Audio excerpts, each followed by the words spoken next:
Jamie at shopmask.com. Welcome to another Mask Minute. So I have a new product to show you today from MALIN+GOETZ. It is called the Resurfacing Face Serum. So this is a reincarnation of a product that they recently retired, which I still have, called the AHA treatment solution. So the AHA treatment solution was 6% glycolic, 2% lactic acid.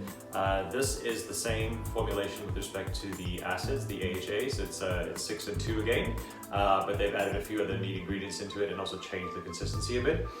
So it's just a bit more pleasant to use, and it's a bit more of a multitasker, so it's going to achieve a lot of different things, and it's easy to add into your regimen to get all those benefits in one step.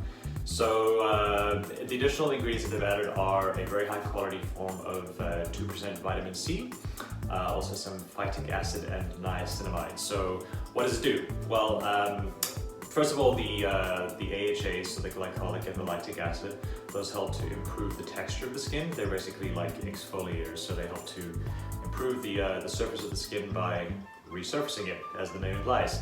And then the vitamin C is going to help to brighten and strengthen the skin.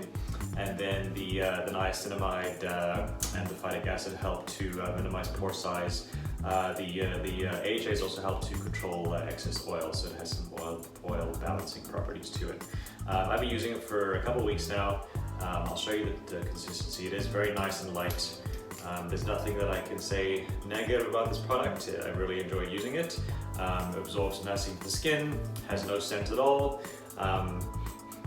and seems to be working. I've noticed a difference. My skin appears brighter, which is sort of what it's intended to do, is give your skin like a nice healthy glow by resurfacing it. So if you're looking for a multitasker to add to your routine, one simple step, this might be a good choice for you. It's good for all skin types, including sensitive. Sometimes acidic products, or acid-based products, I should say, can be a little bit harsh, but I found this one to not have any sort of harsh effects on my skin. So check it out, shopmask.com, and of course, if you're in Vancouver, come see it in the store. Thanks for listening.